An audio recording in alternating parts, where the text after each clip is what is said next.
to the hip as a joint and to the quadriceps so as to avoid things like tears or stresses on it. Your quadriceps serves the following purpose. When your leg is contracted this way, this muscle, which tenses the end of your ball and socket hip joint and your knee, okay, basically pulls this. If you're sitting down in a gym and you're sitting on the leg machines, that's basically where they have those rolls of pad. You sit like this, right, and then you extend this way, okay? That's how you work your quadriceps, all right? Kicking is another way of the soccer players all have really big quadriceps, it's for that reason. Okay. This, the tri-tip is the butcher term, but tensor fasciae latae. The tri-tip is more for this type of motion, okay? You will ultimately work your quadriceps to a certain extent, but if you were to leave the lower leg totally limp, the muscle that actually raises the knee to the chest is this one. And you see it standing up. Yeah. Okay? So that's the purpose that it serves. It doesn't attach all the way to the knee. It's actually just soft tissue attachments over the quadriceps. Okay? That's the idea. What happened to that? It's not working. There should be a green or A light, a green, a yellow, or a red light. Yeah. No, Water damage. since, what's his name? Edwin? Everyone. I'm asking about that. All right. Anyway, this is the process, okay? On lambs and goats, we've shown you before, this basically comes off with the rump. You'll see that there's a very natural seam where the rump effectively goes from the pelvis over to here. And the tri-tip continues around here, wraps around this way. The quadriceps is very pear-shaped. It's bulbous. The tri-tip goes from here. This is a piece of the tri-tip that was exposed when I took out the tenderloin butt. I did that blind because we wanted to get them out. Somebody wanted them. So the tri-tip hugs the quadriceps on both sides. Except here, there's a big, beautiful fat cap. To be clear, the fat cap on the tri-tip is phenomenal and it has value. So don't futz with it. Okay? It's important. I don't need scoring and scratching and chopping out. You don't need to do any of that. I'm going to demonstrate. So we use for like chopped meat and stuff? Like, What's this? is that what you use for like chopped meat fat or? It is a delicious, buttery, very heavily saturated fat. Okay. As opposed to all of this, totally useless, has no culinary value, it's mostly connective tissue. There's fat in there, but you could render it out over a long slow cook and nobody needs it, nobody Right. uses it. Okay. This is the kind of fat you actually want to eat. Okay. This is the fat that'll take in a beautiful smoking, if you're going to be smoking anything. Yeah. Most of the components of smoke are more readily lipid soluble than they are water soluble. So you'll get a nice yellow and eventually a brown bark is what they refer to it as. It's like a crust on the thing. It's very tasty. It crisps because saturated fat, especially as it reacts with the exposed surface of the meat. So as you're grilling something with a fat cap up, it's the combination. Think of frying an egg in a pan with oil. Yeah. It's the combination of hot fat hitting water and protein that'll give you a crust. If you can get a crust, you're more likely to char your meat than you are to get an actually tasty crust on it if you're grilling it without a fat cap. Now,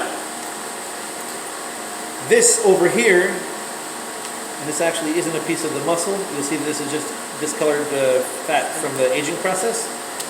The tri-tip goes up about 2/3 of the way from the quadriceps. So it starts all the way down here, but if the quadriceps starts right over here, under it, it's about 2/3 of the way up. Okay, you can see how the fat cap is very thin, kind of sparse over here. This is after 30 days today. So where it gets, you see it kind of juts out just a little bit. Yeah. I'm going to be on you like white on rice when you guys do this. So there will be no leaving you to your own devices. But where you put the hook is going to make a big difference over here. You basically need to put it where the fat starts to sort of thicken up a little bit. Okay? Labas, pay attention. You seem to get lost when you need to make insertions of the hook or to start with a knife. Look at what I'm doing. Okay? Here's the kneecap. That's the patella. This is the quadriceps. I'm going to give myself about 1/3 of the way down. And I'm going to start right over here. Err on the side of caution. The quadriceps, not a very valuable muscle. There are 2 nice steaks in it, but they need to be carved out. They're not really exposed. Look at the angle of my knife. Am I cutting this way? No. No. Why wouldn't I be cutting this way? Cutting into Because that would be stupid, right? That's how you cut directly into meat. So we're never looking to cut directly into meat unless we're fabricating steaks or portion control. So what I'm doing now is I'm cutting kind of parallel to the surface of the quadriceps. The knuckle, we'll refer to it. It's a really good thing you have that scabbard. No, I wasn't pulling very hard to begin with, okay? And the goal over here is just to Tease out the seam. tease out the seam so that I know where my tri-tip starts.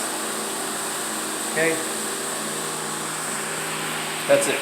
Maybe I'll stand behind you so I can get a better look. Doesn't matter where you stand, just make sure you see what I'm doing and that you can do it when I'm done. Okay? So that was theoretical Kabbalah, what I just did. I made a gentle incision, pulled with my hook a little bit, not hard enough to destroy my thigh, just hard enough to open up and expose the fat seam. You see the marbling of the tri-tip over here? This is why it's a tasty steak. So there's silver skin and you can see the fat right under it, and then you see the same thing over here on the knuckle. All I'm doing is separating along the natural seam. When I tell you natural seam, I mean natural seam. You should see nothing but white. And if you see any red or any silver, you went too far. You've blown the seam and you gotta go find it again. Okay? Resist the temptation to put a hook in here and to tear the meat. It's pointless. So we just use a little pressure. You can use your hands. It's not that hard to do. Okay. You see what I'm doing? All this because I'm looking for the natural seam. Not an unnatural seam, I'm looking for a natural seam. Right. Okay? This is a cut they used to just grind. Nobody thought anything of it. What changed? So the South Americans, yeah, a lot of places in the South have no idea what to do with this thing. Has all sorts of weird names. So I never heard of it until coming here. I mean, not The that that means tri-tip? much. Yeah. It's big in Texas. Somebody Huh? called me today, put in a, by the way, Doc Richmond wants 5 1-inch T-bones. We have two or What's this three. guy's name? Rifkin, Zvi Rifkin. Put in for, we already have a few set aside, right? Yeah, 2 or 3. This guy Rifkin wants a porterhouse, a T-bone, a strip steak. Here. Very gently. Now, I know that the quadriceps has a bulbous shape. Ask me how I know. You've done this a gazillion times. Also, plus you're looking at it, right? So if I had to guess, is it like a piece of Lego sticking out this way? No, chances are it follows a pretty much contoured shape because all muscles follow some form of contoured shape.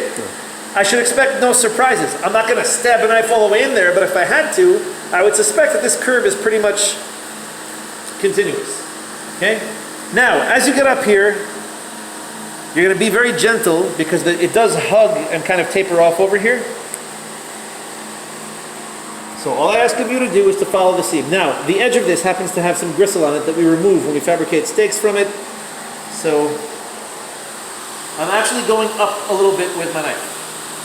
Instead of cutting this way, I'm actually coming a little bit up, only because I want to make darn sure that I'm not damaging the tri-tip. Sharp knife doesn't require much pressure, okay? And at this point,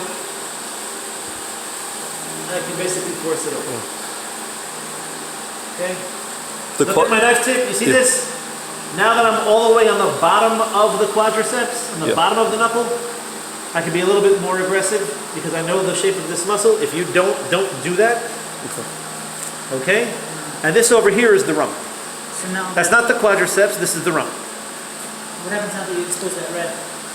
That red is basically what signifies the end of the tri-tip and the beginning of the next muscle behind it, which is the rump.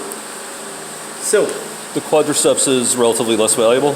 the quadriceps is the relatively least valuable of the three. Yes, Okay. look over here. Yeah. That's where the tri-tip ends. That's where the rump begins. Okay?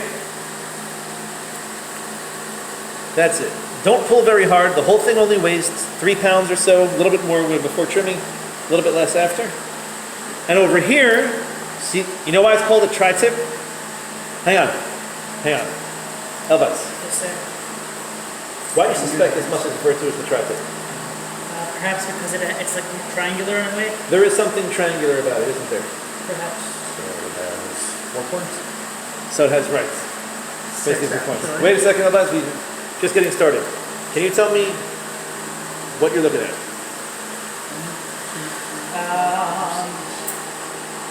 A cow. Well, We've been on the quotes and lambs for the past 6 Well, weeks. we're looking at the hind leg of the animal in total. this is How do I light know years that?